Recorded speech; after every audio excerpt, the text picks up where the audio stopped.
Hello students of class 11th economics बेटे, जैसे कि आपका chapter number 7 production function continuity में है, जिसमें बेटा आज मैंने वर्क करना है टीपी, एमपी एंड एपी के ऊपर। वेरिएबल फैक्टर की टीपी क्या होती है यानी कि टोटल प्रोडक्ट क्या होते हैं, एमपी यानी कि मार्जिनल प्रोडक्ट क्या होते हैं, एपी यानी कि एवरेज प्रोडक्ट क्या होते हैं। आप देखो टीपी यानी कि टोटल प्रोडक्ट बेटा कहता टीपी का मीनिंग क्या है। TP is the sum total of output produced by all units of a variable factor along with the constant amount of a fixed factor used in the process of production.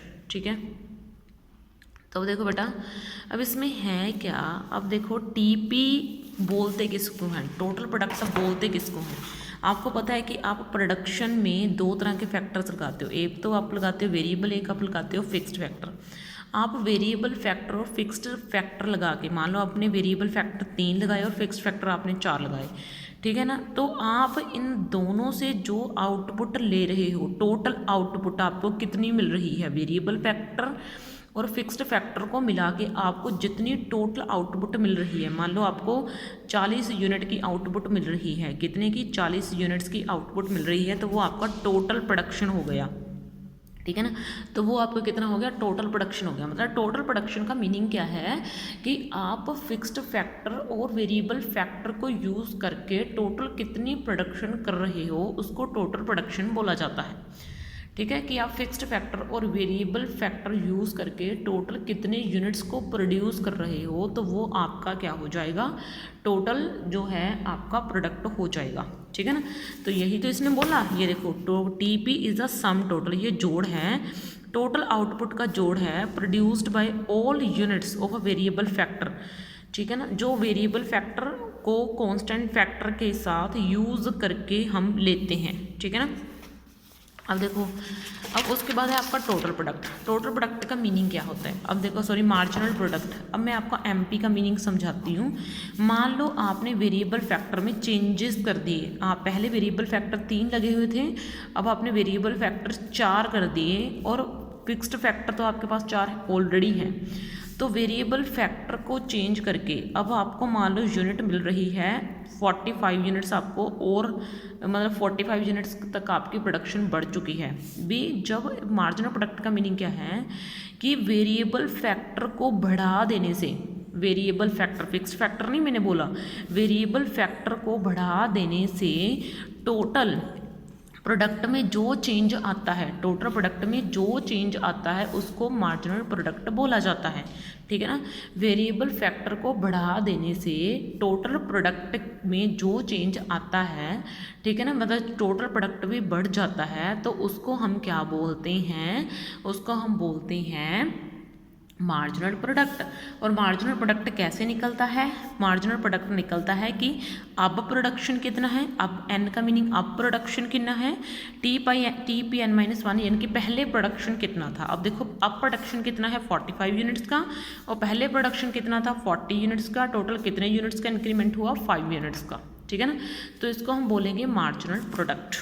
ठीक है, अब देखो बेटा AP का meaning क्या है। AP का meaning है कि एक यूनिट यानी कि per unit of variable factor, यानी कि अब मैं बोलूँ कि फैक्ट्री में 4 मजदूर काम कर रहे हैं, कि एक मजदूर ने कितना काम करा, एक मजदूर ने कितनी यूनिट्स प्रोड्यूस करी, तो उसको हम बोलेंगे एवरेज प्रोडक्ट यानी कि एपी। एपी का मीनिंग है एक मजदूर कितनी आउटपुट दे रहा है, यानी कि एपी इज आउटपुट। एपी क्या है, आउटपुट है पर यूनिट की और वेरिएबल फैक्टर की, per unit of variable factor. ठीक है ना, वेरिएबल फैक्टर यानी कि वेरिएबल फैक्टर की यानी कि लेबर की एक यूनिट की आउटपुट को हम बोलते हैं एवरेज प्रोडक्ट। ठीक है, समझ में आई आपको बात। तो मैंने आपको मीनिंग समझा दिया है टोटल प्रोडक्ट का, आपको मैंने मीनिंग समझा दिया मार्जिनल प्रोडक्ट का, और मैंने आपको मीनिंग समझा दिया है एवरेज प्रोडक्ट का। ठीक है, अब बेटा हम इन तीनों के रिलेशनशिप के बारे में बात करते हुए मैं आपको समझाऊंगी return to a factor the law of variable proportion की ये होता क्या है। Return to a factor the law of variable proportion होता क्या है। इसके लिए ना मैं आपको इस टेबल को बनाऊंगी और उस टेबल को अच्छे से आपको एक्सप्लेन करूंगी। ठीक है ना, आज मैं सिर्फ इतना ही करने वाली हूँ, टेबल को बनाऊंगी और टेबल को अच्छे से एक्सप्लेन करूंगी। मैंने ये टेबल जो है वो कर दिया है तैयार। अब इस टेबल में है क्या, एक जब आप आउट प्रोडक्शन करते हो तो एक तो आप फिक्स्ड फैक्टर लगाते हो, लैंड आपका फिक्स्ड फैक्टर है, ठीक है ना। और एक आप वेरिएबल फैक्टर लगाते हो, और जो ये लेबर है वो आपका क्या है, वेरिएबल फैक्टर है। लैंड क्या है, वो है आपका फिक्स्ड फैक्टर, और जो लेबर है वो क्या है, आपका वेरिएबल फैक्टर। लैंड जो है वो फिक्स है 1 1 1। मान लो किसी किसान के पास 1 हेक्टेयर ज़मीन है, ये 1 हेक्टेयर है, ये कितनी भी लगा लो आप, ठीक है ना। मान लो किसी के पास 1 हेक्टेयर ज़मीन है, 1 हेक्टेयर ज़मीन के ऊपर अगर एक हमने मज़दूर काम कर रहा है, एक मज़दूर काम कर रहा है, तो मान लो वो 200 क्विंटल्स की जो है वो प्रोडक्शन दे रहा है। जैसे बोलो 2 क्विंटल्स कणक पैदा कर रहा है, 2 क्विंटल्स जो है किसी चीज़ के, किसी यूनिट के पैदा कर रहा है, जिस चीज़ की भी वो खेती कर रहा है। मान लो वो वीट की खेती कर रहा है। अब मान लो उसी 1 हेक्टेयर ज़मीन के ऊपर, उसी 1 हेक्टेयर ज़मीन के ऊपर हमने एक और लेबर को बढ़ा दिया, हमने एक और मज़दूर को बढ़ा दिया है, ठीक है। उसी ज़मीन के ऊपर हमने क्या करा, एक और मज़दूर को क्या कर दिया है, बढ़ा दिया है, एक मज़दूर को और काम के ऊपर लगा दिया है, ठीक है। तो इससे क्या होगा भाई, तो इससे होगा ये कि प्रोडक्शन और बढ़ जाएगी। ये मान लो प्रोडक्शन अब बढ़ के कितने यूनिट की हो गई, 5 यूनिट्स की, ठीक है ना। 5 यूनिट की हो गई, प्रोडक्शन बढ़ गई, ठीक है।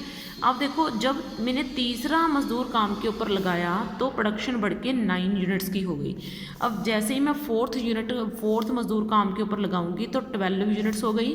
फिर मैंने 5th काम के ऊपर लगाया तो 14 यूनिट्स हो गई। जब मैंने 6th काम के ऊपर लगाया तो 15 यूनिट्स हो गई। 7th फिर 15, 8th फिर 14। मैं आपको बताती हूँ कि इसका मीनिंग क्या है, ठीक है। मार्जिनल प्रोडक्ट भी मुझे निकालने दीजिए। तो मार्जिनल प्रोडक्ट पहले सेम, फिर 3, फिर 4, ये ना ऐसे निकलती है। 9 - 5 4, 12 - 9 3, 14 - 2 2, 15 - 14 1, 15 - 15 0, 14 - 15 -1। अब इस टेबल में है क्या, इस टेबल में ये है कि जैसे जैसे हम एक मज़दूर काम के ऊपर लगाते जाते हैं तो वो एक हद तक ही कुछ मज़दूर ही होंगे जो रिस्पॉन्सिबिलिटी से काम करेंगे और प्रोडक्शन को अच्छे लेवल के ऊपर ले जाएंगे। जब एक मज़दूर काम कर रहा है तो वो 2 क्विंटल कणक पैदा कर रहा है, तो इसका मतलब वो अच्छे से जान लगा के इतनी कणक जो है वो निकाल रहा है ज़मीन से। फिर 2 उसका और एक साथी बढ़ा दिया है, उसके 2 मज़दूर जो हैं हमने कर दिए हैं, एक और मज़दूर को काम के ऊपर हमने लगा दिया है। तो अब जो है आउटपुट वो कितने यूनिट्स की हो गई है, वो 5 क्विंटल हो गई है। 2 क्विंटल से बढ़ के 5 क्विंटल हो गई है, यानी कि एक मज़दूर लगाने का तो हमें फ़ायदा ही हो गया। अब हमने क्या करा, अब हमने एक और मज़दूर काम के ऊपर लगा दिया तो इसका भी फ़ायदा ही हुआ क्योंकि प्रोडक्शन बढ़ा ही है। देखो पहले 2 क्विंटल बढ़ा, फिर 3 क्विंटल बढ़ा, फिर 4 क्विंटल बढ़ा। यहाँ तक प्रोडक्शन जो है काफ़ी अच्छे लेवल तक बढ़ गया है, ठीक है। यहाँ से क्या है, प्रोडक्शन काफ़ी अच्छे लेवल तक बढ़ गया है। लेकिन जब हम क्या करेंगे, हम एक ही ज़मीन के ऊपर हद से ज़्यादा मज़दूर लगाने लगेंगे तो वो मज़दूर काम करने से चलेंगे, वो एक दूसरे के ऊपर काम फेंकने लगेंगे, वो आलसी हो जाएंगे, वो उतना काम नहीं करेंगे जितना उनको काम करना चाहिए।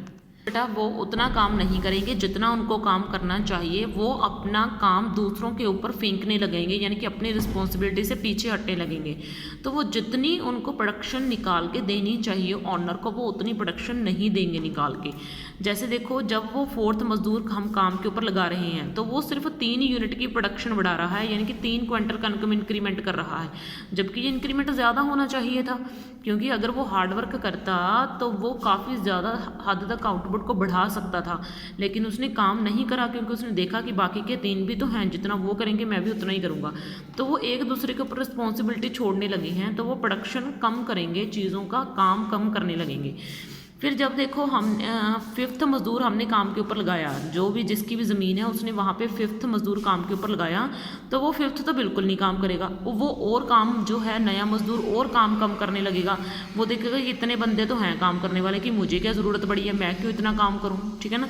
तो वो आउटपुट फिर इतनी नहीं बढ़ाएगा। यानी कि जब हम जैसे जैसे लेबर लगाते जाते हैं तो प्रोडक्शन में इंक्रीमेंट भी एक हद तक होता है, उसके बाद वो इंक्रीमेंट कम होने लगता है। ऐसा नहीं है कि प्रोडक्शन में इंक्रीमेंट नहीं होगा, प्रोडक्शन बढ़ेगी लेकिन उतनी नहीं बढ़ेगी जितनी बढ़नी चाहिए, ठीक है ना। ज़्यादा मज़दूर लगाने से प्रोडक्शन उतनी नहीं बढ़ेगी जितनी बढ़नी चाहिए थी, तो उसका नेगेटिव इम्पैक्ट पड़ने लगेगा। अब देखो अगर मैं फिर भी नहीं हट रही, मैं फिर भी मज़दूर बढ़ा रही हूँ, ठीक है ना, मैं फिर भी उसके ऊपर 1 हेक्टेयर ज़मीन के ऊपर 6 मज़दूर काम के ऊपर लगा रही हूँ। तो अब देखो 15 यूनिट की ही मुझे प्रोडक्शन जो है वो मिल रही है, सिर्फ इंक्रीमेंट 1 यूनिट का है, 1 क्विंटल का इंक्रीमेंट मुझे मिल रहा है। अब देखो 1 हेक्टेयर ज़मीन के ऊपर जब मैंने 7 लेबर जो है वो काम के ऊपर लगाए हुए हैं, तो जो टोटल प्रोडक्शन है वो 15 ही रह गई, क्योंकि एक हद तक आगे काम करना बिल्कुल ही मज़दूर कम कर देंगे, वो बिल्कुल केयरलेस हो जाएंगे, एक दूसरे के ऊपर काम करना जो है वो छोड़ देंगे। ठीक है ना, तो यहाँ पे 0 लेवल की प्रोडक्शन हो जाएगी। अब हम फिर भी नहीं हट रहे, अगर हम फिर भी प्रोडक्शन बढ़ाना चाहते हैं, हम देख रहे हैं कि चलो भाई देख लेते हैं अभी बढ़ेगा या नहीं बढ़ेगा, हम एक और मज़दूर जो है उठाने काम करने पर लगा जाएंगे, तो हमारी टोटल प्रोडक्शन बढ़ जाएगी और हमारी उनको जो सैलरी वगैरह देनी होती है उसका बोझ हमारे ऊपर ज़्यादा पड़ जाएगा। तो मार्जिनल जो चेंज है वो नेगेटिव हमें दिखने लगेगा टोटल प्रोडक्शन में। ठीक है ना, तो इससे क्या है, अगर हम ज़्यादा लेबर काम के ऊपर लगाएंगे, एक हद से ज़्यादा काम के ऊपर लाएंगे, तो वो प्रोडक्शन में इंक्रीमेंट नहीं करेगी, वो प्रोडक्शन के इंक्रीमेंट को कम करने लगेगी। ठीक है ना, तो इसको बोलते हैं ये वाला टेबल, जिसमें हम एक फैक्टर जो कभी चेंज नहीं करते, लैंड फिक्स रखते हैं, दूसरा फैक्टर वेरिएबल, कि हम वेरिएबल फैक्टर को चेंज करके ही जो है ना हम टोटल प्रोडक्शन को बढ़ा सकते हैं, लेकिन वो भी एक हद तक चेंज करने चाहिए। अगर हमने ज़्यादा चेंज करे, ज़्यादा बढ़ा दिए, तो उसका हमारे प्रोडक्शन के ऊपर नेगेटिव इम्पैक्ट दिखने को हमें मिलेगा। ठीक है ना, एक लेवल तक तो प्रोडक्शन अच्छी होगी, लेकिन दूसरे लेवल तक वो कम बढ़ने लगेगी, लेकिन इतनी नहीं बढ़ेगी जितनी उसको बढ़ना चाहिए, वो बढ़ेगी लेकिन कम बढ़ेगी। फिर एक लेवल पे आके तो वो सेम रह जाएगी, यानी कि आप उसका कुछ मर्जी कर लीजिए, वो बढ़ेगी नहीं। ठीक है ना, फिर उसके बाद है नेक्स्ट है आपका नेगेटिव में हो जाएगी, यानी कि आपके प्रोडक्शन बढ़ने की बजाय कम होने लगेगी। ठीक है ना, तो बेटा मैंने आपको ये अब करवा दिए हैं पूरे के पूरे टेबल। ठीक है, अब इसको मैं डिफाइन कर देती हूँ। तो ये इसकी फर्स्ट स्टेज है, ये इसकी फर्स्ट स्टेज है। इस फर्स्ट स्टेज में क्या हो रहा है, इंक्रीज हो रहा है प्रोडक्शन। ठीक है ना, इंक्रीज हो रहा है प्रोडक्शन, और इसमें क्या हो रहा है, जो टोटल प्रोडक्शन बढ़ रहा है इंक्रीजिंग ऑर्डर से यानी कि ऊपर की तरफ ही जा रहा है, प्रोडक्शन बढ़ रहा है लगातार कॉन्टीन्यूटी से। ठीक है ना, फिर इसमें क्या है, एमपी कम हो रही है, यानी कि मार्जिनल प्रोडक्शन जो है वो कम हो रहा है, वो डिक्रीज हो रहा है। इसमें क्या है, इसमें इंक्रीमेंट हो तो रहा है प्रोडक्शन में, लेकिन इतना ज़्यादा नहीं हो रहा है जितना होना चाहिए। तो देखो बेटा, ये था एमपी जो है वो क्या हो जाएगी, डिक्रीज, और यहाँ पे इंक्रीमेंट होगा लेकिन कम रेट पे होगा, ज़्यादा नहीं बढ़ेगा, यानी कि टीपी बढ़ेगी डिमिनिशिंग ऑर्डर पे, कम रेट पे बढ़ेगी। तो यहाँ पे क्या है, एमपी 0 हो जाएगा, यानी कि टीपी आपकी मैक्सिमम है, इससे ऊपर जा नहीं सकती।